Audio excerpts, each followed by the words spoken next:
welcome. Yes, Aslam. Are there any questions from the lecture number 1? No. So the main crux is understand how markets operate in a market economy. We will see what actually a market is. In general, we know that wherever we buy and sell goods and services, that is what a market is. That is wherever we do trade, that is market.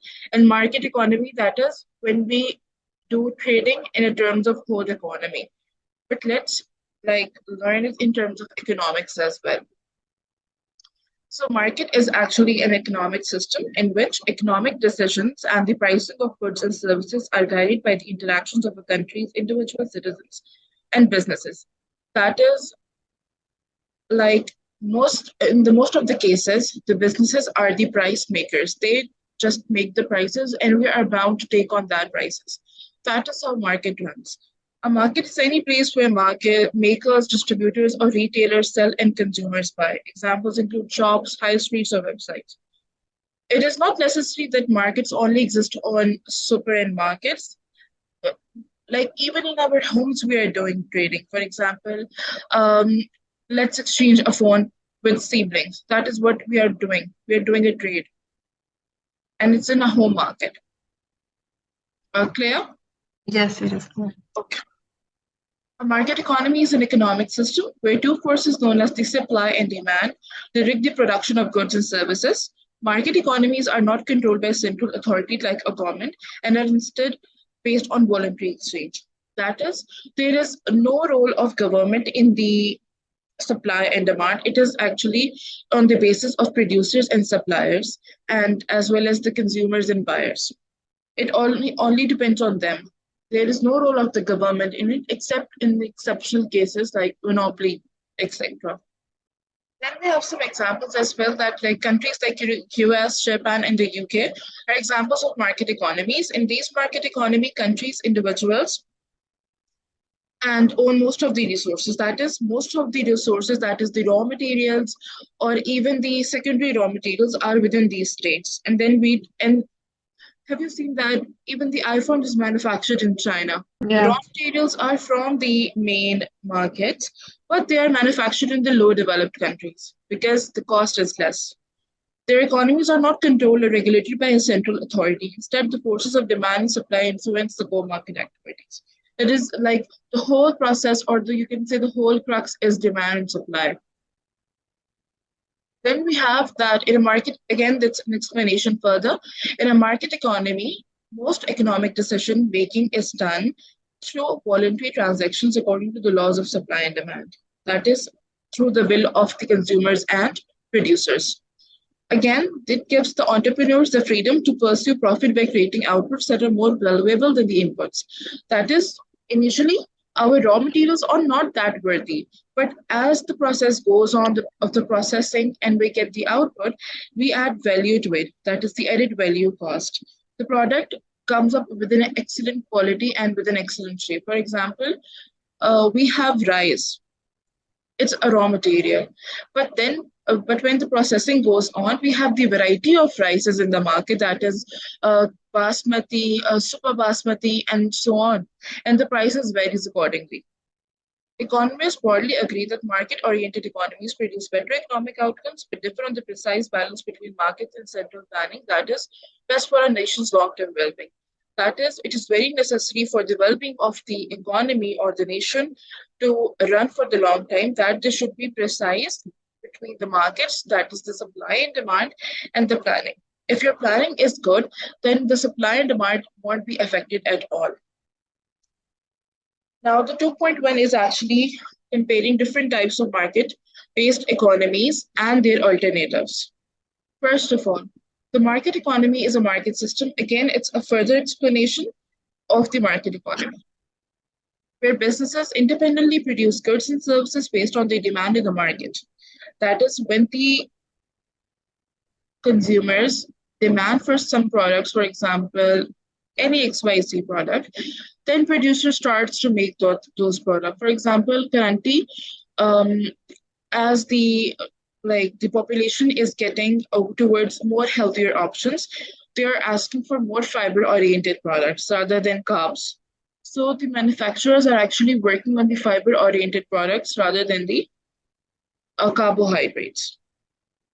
In this type of economy, all means of production are under the control and ownership of private entities or individuals.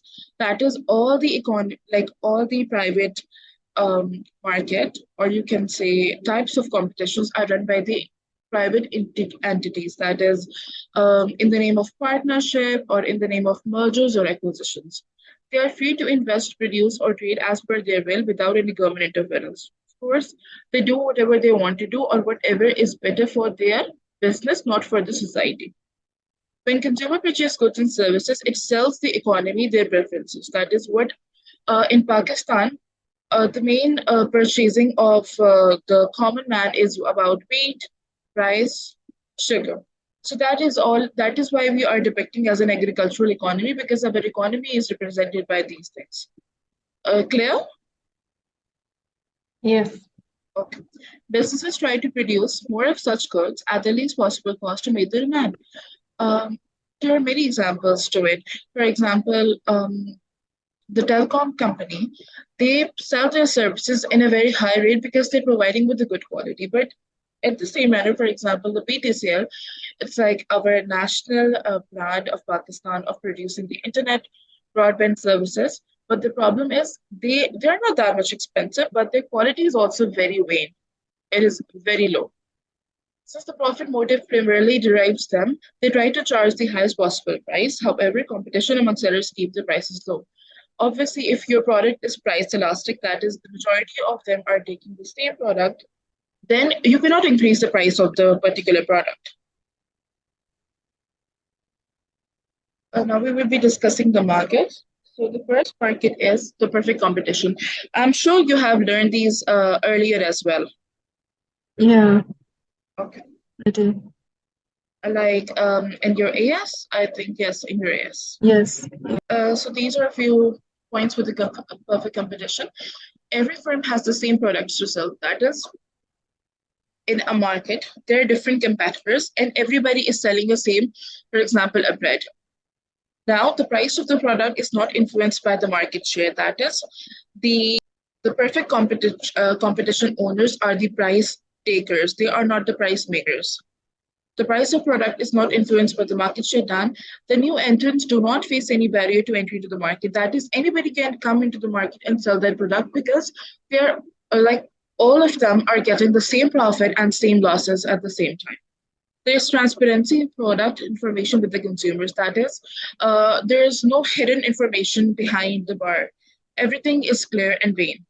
Companies do not play any role in determining prices. That is, I discussed in the point number 2 as well. That is, the companies are actually the price takers. They are not going to make price. They have to take the price. Consider a farmer's, now it's an example. Consider a farmer's market where each vendor sells the same product, or that is a gem. There is a little differentiation between each of their products. The differentiation can be the name of packaging.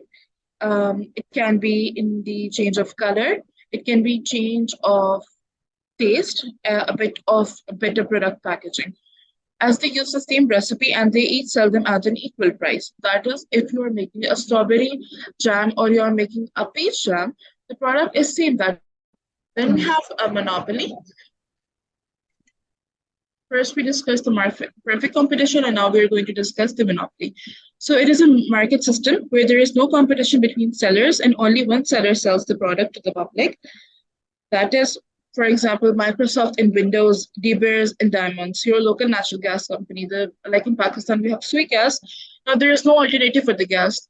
Currently, because of this political ban, after 10 p.m. Pakistani time, we have no gas in the house. We are using actually the electrical stoves. There is no gas at all. We cannot use the geysers as well for like warming up the water and then for the cooking as well. So they are the monopoly because they need more what do we call that subsidies from the government so that they can supply the gas to the normal people. Clear? Yes. Then we have monopolistic competition. Numerous companies within a certain sector sell similar products that are not identical, that is, they are not same. These companies cannot control the prices of the products for their profits, like the restaurants, hair salons, household items, and clothing are the examples of industries with monopolistic competition. Items like dish soap or hamburgers are sold, marketed, and priced by many competing companies. For example, we have various brands like Canons, Sabroso, and the other one was Minio. Their prices differ from each other, but the product is the same. Clear? Yes. We have oligopoly. Now, oligopoly market system has a few sellers of some unique products and cooperate with each other to control the market power in unison. For example, okay, we have examples further as well. The firms can collectively raise the price to profit. So examples of oligopolies include the industry of car, petrol, rail, pharmaceutical industry, coffee shop, retail, and airlines. Now, what actually an oligopoly is?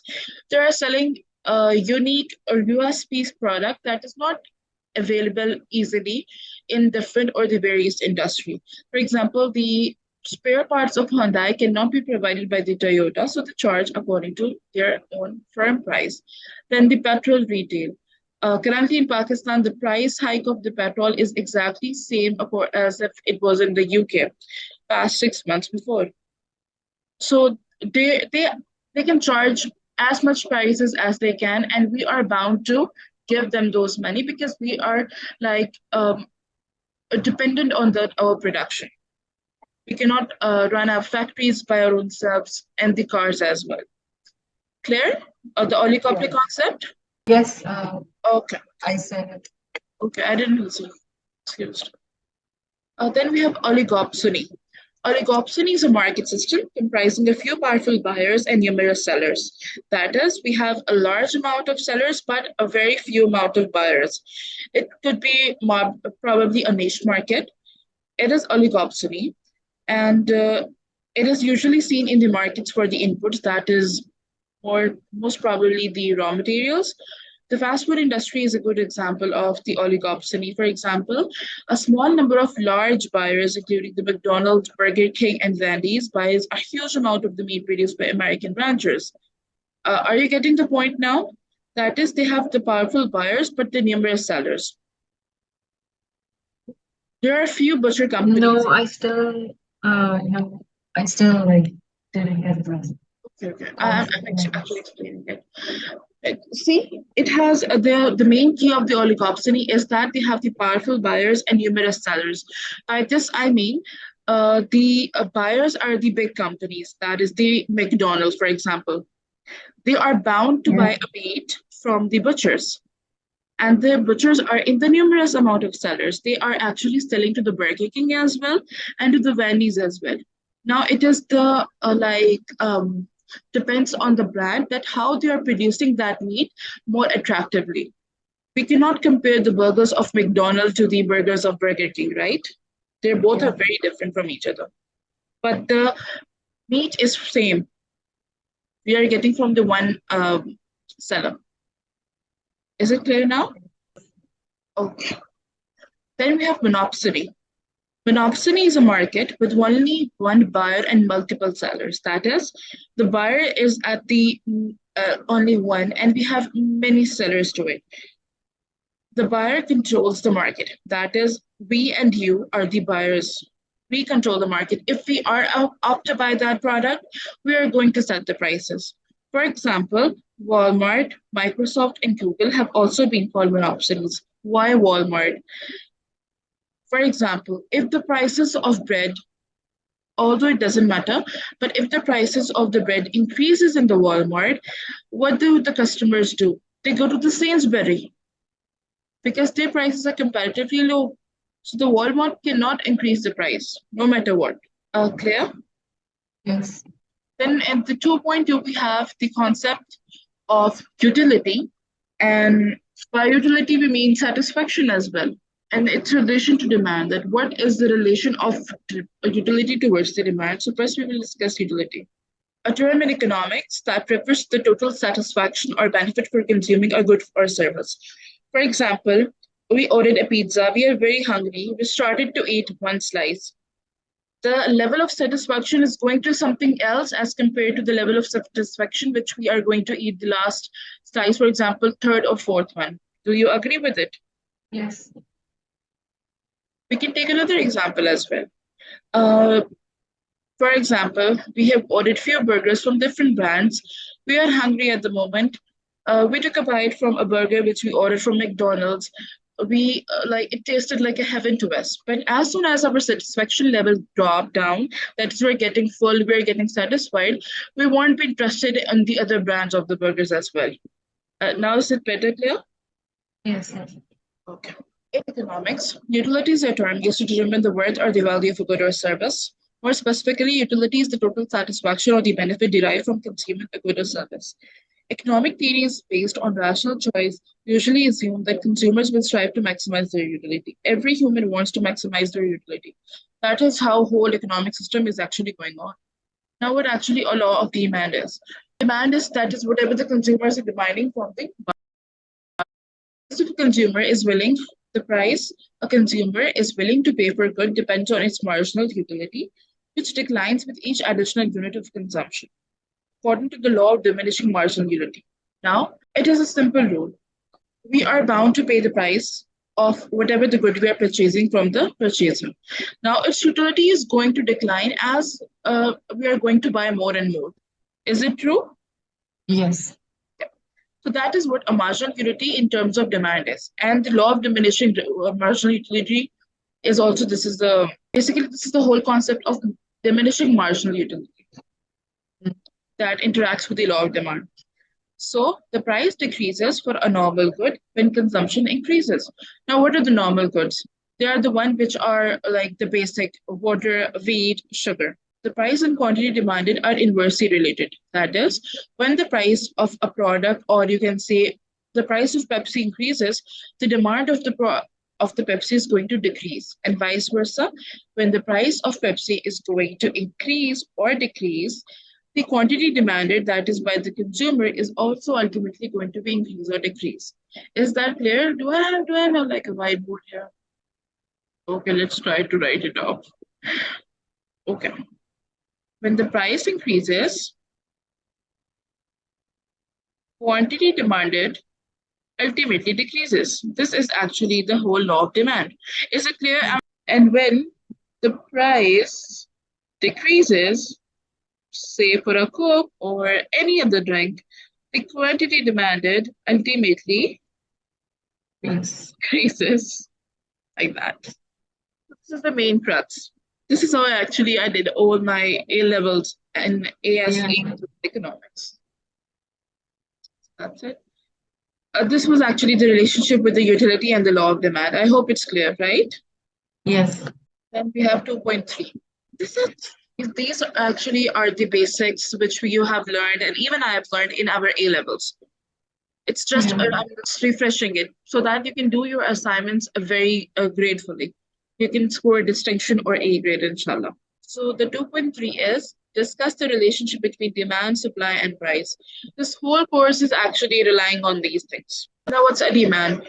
Demand is an economic principle which refers to a consumer's desire to purchase goods and services and a willingness. We can buy any product, but what matter is that are we actually in need of it? Do our willingness includes that purchase or not? To pay a price for a specific good or service. Now, demand is an economic concept that relates to consumer desires to purchase goods and services and willingness to pay a specific price for them. An increase in the price of a good or service tends to decrease the quantity demanded, and a decrease in the price. I discussed it earlier as well. Do you need any further explanation for this? Okay. Actually, I explained earlier in the form of the diagram as well, and I think we will discuss the graphs as well. This is only the further exaggerated example so that it can help you in your assignments. For example, shoppers with an eye on products that what they want will buy more when the product prices are low. This is very low. Whenever the sale is going on or the discount offer is going on in any brand, for example, a clothing brand, ethnic, we tend to buy more. We even buy if it is off season. For example, any question? No. Okay. Like I remember when I went to the shops for a shopping, the price of the material which I was purchasing was of of a softer material which we used to wear in the winters, but I was actually shopping in the summers. I was only shopping it because the discount was going on. A dress worth of 4,000 I was getting in 1,600, so that is why I bought it. That is a whole demand process. Generally speaking, there is a market demand and aggregate demand. Market demand is the demand as a whole market, and aggregate demand is the total market. Aggregate is the total demand. Market demand is the total quantity demanded by all the consumers in a market for a given product, whereas the total demand or the aggregate demand is the demand for all the goods and services of the economy. Now, do you get the point of market demand and aggregate demand? Yes. Market demand is actually centered towards only the market. For example, a market of a fish, and we have a demand into it. But when we talk about the aggregate demand, it depends on the whole economy demand for the fish. Then there is again a further explanation of the graphs. A demand graph is a graph that displays the change in demand resulting from a change in price. Whenever there is a change in demand or a price, there is going to be a change in the demands and the quantity demanded as well. For example, now this is the verbal explanation of the graph, this one. Now the graph is at the y-axis, we have the prices. I know you have learned this before as well, but in your assignment, we are going to draw these graphs as well. So you have to better practice Mhm. these all. Okay. And at the x-axis, we have the quantity demanded. And always the demand is, tell me, Uh, sorry, can you repeat? like, what do we call this graph? The demand side. This is a just this is this is so It is the the like right word. The demand demand of a like can you repeat? if the Yeah, price hikes as with the quantity increase, the graph of the demand is going to shift outwards, right? Towards the yeah, right one. And if it decreases, yeah, the graph is going to get towards the leftwards. yeah. It is again simple, generic. I wanted to discuss it. And again, this is the explanation of those graphs. That is a demand schedule or table created by a business that is the quantity of the product that consumers will buy at particular price points, and the demand curve slopes downward. I was actually asking this from left to right. As price increases, consumers demand less of a good or service. Clear? Yeah. Okay. Now, what is the importance of demand, or you can say the necessity of the demand? The principle of demand has importance for both the consumers and businesses that sell products. For the business, understanding demand is vital when making decisions about inventory, pricing, and aiming for the particular profit. Now, the demand is in an equal term important for the business, that is for the entrepreneurs, and for the consumers as well. For the business or for the entrepreneurs, it's important because the demand is going to depict the inventory, that is the backup, all the prices, the packaging prices, your branding, and all the profit. It all depends upon the demand. If the demand of the product is increasing day by day, the profit is also going to increase. Consumers who have an understanding of demand can make confident decisions about what products to buy and when to buy them. That is the willingness to purchase whenever the product is needed and required. We have supply. First, we discussed the demand, and now we will discuss the supply. Again, the supply curve is a graphic representation of the relationship between the cost of an item and the quantity the market will supply at that cost. That is, whenever the demand is going to rise in the economy, we will supply according to it. At the x-axis, we have the quantity demanded, and at the y-axis, we have the price. Now, the supply curve is shifting towards where? It is shifting towards upward. If the supply increases, it is going to go towards the rightward, and if it is decreases, it's going to go inward. Is it clear? I understand. Now, together, what is the law of supply and demand? The law of supply and demand is an economic theory that explains how supply and demand are related to each other and how the relationship affects the price of goods and services. That is, when the supply exceeds demand, the price of a good or any service is going to fall. Why? Because there is an excess demand in the economy. For example, there was a particular amount of demand needed in the economy, but the supplier has supplied more. So what will happen? Because we have an excess supply, the buyers don't want those goods, the price is going to ultimately fall. And when the demand exceeds, for example, in summers, the demand of wheat increases excessively, what buyers do? They pay their price. And the suppliers, they increase those prices. Are you getting the point now? Yes. There is an inverse relationship between the supply and prices of goods. That is, as the price and demand has an inverse relationship, so does their supply as well. If there is an increase in supply for the goods, demand remains the same, price tend to fall to a lower equilibrium price and a higher equilibrium quantity of goods and services. Do you have an idea of an equilibrium as well? I think I've given the graphs, Yeah. like the middle point. This is the equilibrium. Yeah. The new price Sorry? and the Yes, new,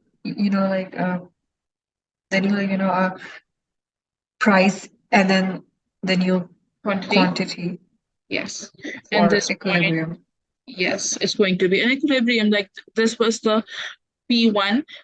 We're going to probably, mostly probably, we're going to have P1 over here, like this. Oh, Mm. erase. So that's how they are forming an equilibrium. This is all about the law of supply and demand.